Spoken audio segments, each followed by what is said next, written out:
அம்மா மாதாவுக்கும் ஏசப்பாவுக்கும் 1000 നന്ദി. എന്നെയും എൻ കുടുംബത്തെയും പ്രതിഷ്ഠാനത്തിൻ്റെ സാക്ഷിയായി നിർത്തിയதுக்கு അമ്മ മാതാவுக்கும் ஏசப்பாவுக்கும் கொடானக்கோடி நன்றி. என் பேர் வந்து மோனிஷா, இது என் ஹஸ்பண்ட் ஜெரன், இது என் மகள் ரிஹானா, இது அம்மா. நான் வந்து உடன்படி எடுத்தது வந்து செப்டம்பர் 7ஆம் தேதி 2024. அம்மா வந்து 2023 வந்து உடன்படி எடுத்தாங்க. அவங்க வழியாட்டு தான் நான் வந்து உடன்படி எடுத்தேன். நான் வந்து உடன்படி எடுத்த அன்னைக்கு வந்து ஃபஸ்ட்டு நியோகம் வச்சது வந்து எங்கள் அம்மா அப்பாவுக்கு வந்து ஒரு வீடு தங்கியதுக்கு ஒரு வீடு வேணும்னு நான் மாதாமிட்ட கேட்டிருந்தேன். நான் உடன்படி எடுத்த ஒரு மாதத்துக்குள்ளால் மாதாமா வந்து எங்களுக்கு இடம் வாங்கி வீடு வைக்கிறதுக்குள்ள கிருபை செய்தாங்க. நாங்கள் வந்து டிசம்பர் 5ஆம் தேதி வந்து வீட்டில் வந்து குடியேறினோம்.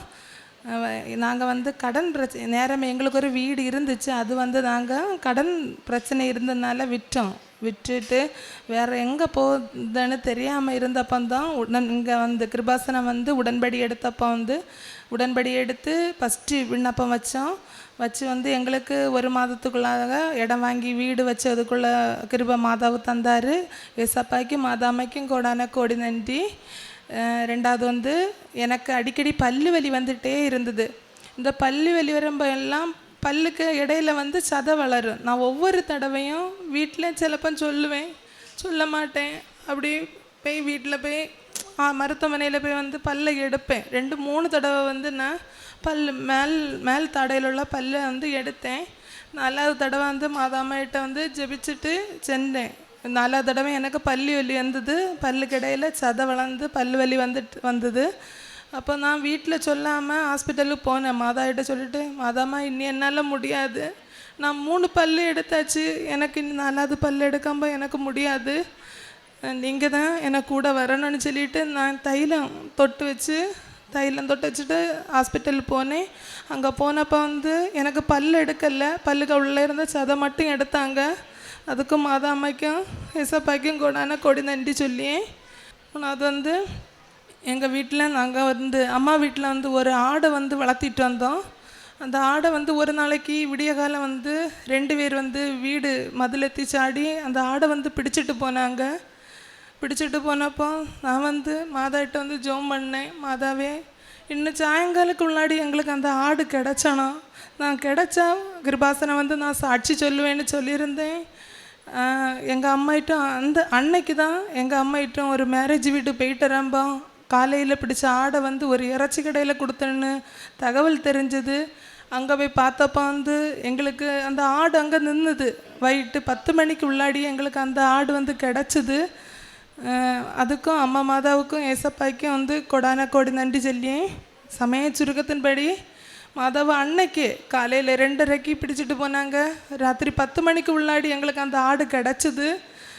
மாதாவுக்கு கோடி நன்றி. நாங்கள் அவ்வளோ செல்லமாக வளர்த்தோம். எங்களுக்கு கிடைச்சது ரொம்ப ரொம்ப சந்தோஷம். அவள் கிடைச்சது வந்தது. நான் அடுத்தது வந்து என் கணவருக்கு வந்து கழிஞ்ச 8ஆம் தேதி வந்து வயிறு வலியும் காய்ச்சலுமாக இருந்தது. என்ன ஏதுன்னு தெரியலை. சளியும் இருந்ததுனால நாங்கள் மருத்துவமனைக்கு சென்று சளிக்குள்ள மருந்து வாங்கிட்டு வந்தோம். அவங்க வந்து வயிற்று வலிக்கு ஒரு ஸ்கேன் எடுத்து பார்க்க சொன்னாங்க. ஸ்கேன் எடுத்தப்போ அங்கே அல்ட்ராசவுண்டு ஸ்கேன் எடுத்தப்போ எந்த ஒரு இதுவும் தெரியலை வயிற்றில். பிறகு எங்கள் இடத்துல உள்ள ஒரு சர்ஜன் அறுவை சிகிச்சை நிபுணரை காட்ட சொன்னாங்க. அவங்க வந்து ஒரு சிடி ஸ்கேன் வந்து எழுதி தந்தாங்க. சிடி ஸ்கேன் எடுத்து பார்த்தப்போ அவங்களுக்கு அந்த அப்பெண்டிஸ் வந்து பழுத்து குடலில் ஸ்ப்ரிட் ஆகி அழுகிய நிலையில் இருந்தது. அது வந்து மாதாமா டாக்டர் வந்து சொன்னார், உடனே அட்மிட் ஆகி ஆப்ரேஷன் பண்ணணும்னு. அது வந்து 3 ஆப்ஷன் தந்தாங்க. எங்களுக்கு நுண்தலையாட்டு பண்ணலாம், இல்லைனா ஒரு கீரல் போட்டு ஆப்ரேஷன் பண்ணணும், இல்லைனா மேஜர் சர்ஜரி. இதில் 2லேயும் முடியலைன்னா மேஜர் சர்ஜரி பண்ணணும்னு சொன்னாங்க. எங்களுக்கு மாதாமா ஃபஸ்ட்டு நுண்துளையாய் விளையாட்டு செய்து எல்லாமே க்ளீன் பண்ணி எடுத்தாங்க. அவங்களுக்கு எடுத்து நல்ல சுகம் கொடுத்தாங்க. அதுக்கும் மாதாம்மாக்கு கொடான கோடி நன்றி. அந்த ஹாஸ்பிட்டலில் இருக்க வந்தேன், எனக்கும் என் ஹஸ்பண்டுக்கும் மாதா வந்து பிரத்யட்சப்பட்டாங்க. வெள்ளை கலரில் வந்து ஐசி ரூமு கதவில் வந்து எங்களுக்கு பிரத்யட்சப்பட்டாங்க. எங்கள் 2 பேருக்கு கண்ணுக்கு மட்டும்தான் அது அரை மணிக்கூர் போல் தெரிஞ்சுது. உள்ளே பார்த்தப்போ யாரும் இல்லை, கதவில் மட்டும் அவங்க படம் இருந்துகிட்டே இருந்த அரை மணிக்கூருக்கு. அது மாதாம்மைக்கும் ஏசப்பாய்க்கும் கொடான கோடி நன்றி. அடுத்தாக என் அம்மாவுக்கு வந்து இடையில 3 வருஷமாட்டு வந்து தலை சுத்தம் சர்த்தலும் இருக்கும். எப்போ வரும்னு தெரியாது. அவங்க வந்தாங்கன்னா எழும்பவே மாட்டாங்க.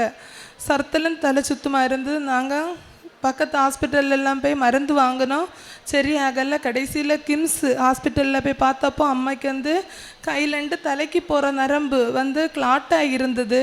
அந்த கிளாட்டு எடுத்து விட்டு மெடிசின் கொடுத்தாங்க.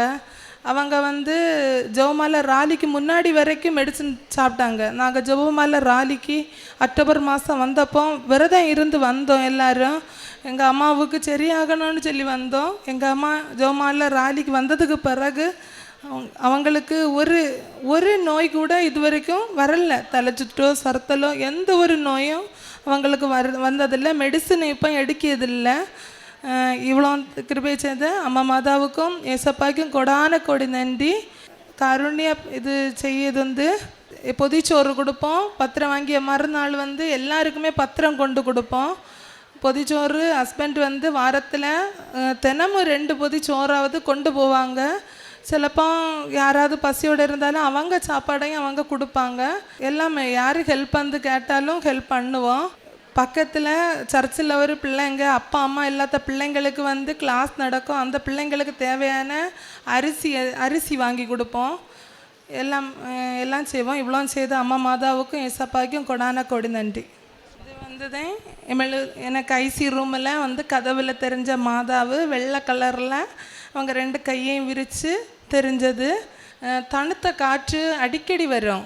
நான் ஜெபம் பண்ணிகிட்டு இருக்கும்போது என்னைக்கு குடும்ப ஜெபமாலை பண்ணிகிட்ருக்கோம், எனக்கு வந்து தணுத்த காற்று பேக்கில் வந்து தணுத்த காற்று அடிக்கிறது போல் இருக்கும். சிலப்போ ஆங்காங்கே மாதா நிற்கியது போல் தோணும். நைட்டெல்லாம் நான் நைட்டு ஜோம் பண்ணிவிட்டு திரும்பவும் உறங்க போகிற வேலைக்கு வந்து நான் ஜோம் பண்ண போகும்போது அந்த இருட்டில் மாதாவும் நிற்கியது போல் எனக்கு தோணும். சிலப்போ நடந்து வர்றது போல் தோணும். மேலே நான் வந்து என்னை வீட்டில் மேலே தான் வச்சுருக்கேன் எங்கள் மாதாவை.